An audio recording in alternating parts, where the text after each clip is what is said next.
tar, 13% carboxylic acid. Now, both of those are poisonous to life. If you make a mixture that's 98% poisonous to the other 2%, I don't think it's logical to say you've succeeded in creating anything that's going to help make life, okay? The problems are he made mostly only 2 amino acids. There are 20 different ones required to make life. 20 different amino acids. Now, these amino acids are kind of like letters of the alphabet, okay? You have to have 26 letters in the English alphabet to make all the words that we have. Well, you have to have 20 different amino acids to make all the proteins that your body has. With those 20 different amino acids, your body can build a bazillion different kinds of proteins. Kind of like you can make a lot of different words with the same 26 letters, okay? What he actually made was a couple of letters, like 2 of the letters of the alphabet, by combining these gases. This creates a real problem since half of them were left-handed and half of them were right-handed. What he actually made was amino acids, only 2 of them, and half of them were backwards. I mean, if I drop letters of the alphabet, there's a 50-50 chance some of them are going to land upside down. They don't do any good. You have to have them all facing the right way. The smallest proteins we know of have about 70 to 100 amino acids, all of them facing the right way. This greatly compounds the problem, okay? DNA and RNA are all right-handed. All other proteins are left-handed. It's a very puzzling fact. All proteins that have been investigated from animals, plants, and higher organisms, and from simple organisms, bacteria, molds, even viruses, are made of left-handed amino acids. They're all that way. So he's really got a problem since half of his letters were backwards. And there are hundreds of amino acids required to combine in just the right way to make a protein, and they unbond in water faster than they bond. And they claim this all happened in the oceans. Well, the oceans are completely full of water, all the way to the bottom. And Brownian motion is going to drive them apart. It's not going to put them together. One of the lies in the textbooks is that they made life in the laboratory. They have all they've done. Every experiment has made the problem worse for the evolutionist, okay? These spontaneous generations do not occur spontaneously in water. Life is not going to get started in this way. There's a whole lot more in the book, Icons of Evolution, if you want a lot more on the subject to go down deep. But they got this weird idea in their head that all they have to do is get all the right chemicals together and then add energy, and it'll make life. Okay, well, let's do an experiment. Let's put a frog in a blender and turn it on. In a matter of moments, you will have frog nog. And you will have all of the chemicals required to make a frog in one blender, right? Then we're going to add energy. You can turn it on puree for 30 minutes. You can nuke it, microwave it, zap it with jumper cables. I don't care what you do. Drop a hand grenade in there. Add all the energy you want, okay? How long will it take to reassemble the frog? It'll never happen. See, just getting the chemicals together isn't the problem. You go to the mortuary, you got a dead body laying there, you got all the chemicals required for life right there in one spot. Bring it back to life. Life is something different. I don't think science has ever defined that clearly, but they talk about how we all came from this early life form. Once this first life form got started, this single cell, then it evolved into everything else. Like this textbook shows the kids that a bacteria slowly evolved to a human. These trees of life are absolute propaganda.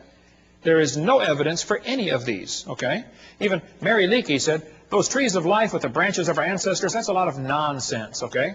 Stephen Gould said the evolutionary trees that adorn our textbooks are not the evidence of fossils, that's for sure. There is no evidence that any animal is related to any other kind of animal. But this textbook says, all the many forms of life on Earth today are descended from a common ancestor found in a population of primitive unicellular organisms. There's no such thing as a primitive unicellular organism. If it's alive, it's complicated. We'll cover more on that in a minute. And then it says, no traces of those events remain. What they do is they tell the kids, okay, kids, the mammals, the birds, and the crocodiles have a common ancestor. They draw these trees in the books, and they look so pretty, and the kid goes, wow, they've got proof. I saw it in my book. No, they've got a picture in your book, okay? Everything inside that circle is pure religious speculation. They think it happened, they hope it happened, but there is zero evidence for anything inside that circle. It's one of the lies you're going to have to face in your textbook. The Bible says if you offend one of these little ones, you'd be better off with a millstone about your neck. Go swimming. These folks teaching evolution are in serious trouble when they stand before God. Then they tell them we come from a simple, primitive, unicellular organism. Look, just because it's smaller doesn't mean it's simpler. A paramecium is more complicated than a space shuttle, and you can put thousands of those into one drop of water.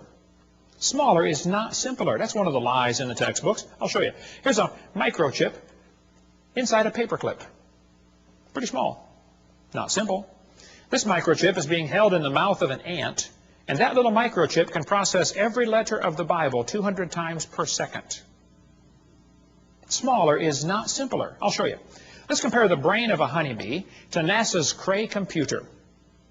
At one time, the world's fastest computer. I think they got a faster one now. The brain of a honeybee is pretty small. The Cray computer is huge. We would all agree there's a size difference, right? Okay. Now, the Cray computer can do 6 billion calculations per second. It was estimated that the honeybee's brain is doing about 1 trillion calculations per second, 1,000 billion. So that little honeybee brain is about 133 times faster than a Cray computer. The Cray uses many megawatts. It's power hungry. The honeybee uses 10 microwatts.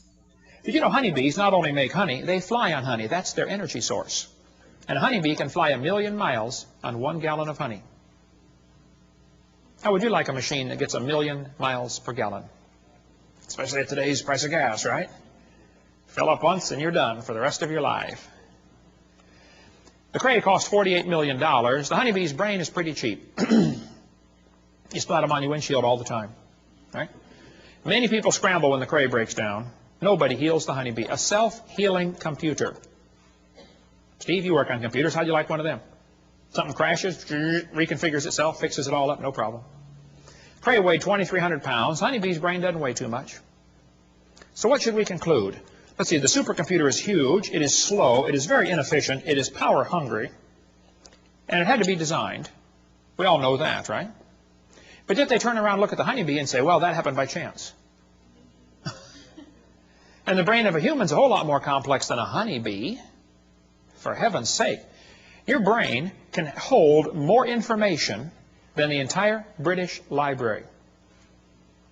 The human brain is phenomenal, okay? You have more computational power in bits per second than the entire national telephone system. One brain surgeon estimated that there are more connections in just one person's brain, there are more connections than the entire electrical system of the United States. How many wires have been connected together in the United States, would you guess, inside every computer and inside every machine and inside every building? Like zillions of them. One brain has more than that. One professor told me that he believed in evolution, and I said, well, sir, do you believe your brain is nothing but 3 pounds of chemicals that got together by chance? He said, yeah. I said, then how can you trust your thoughts and the conclusions you come to?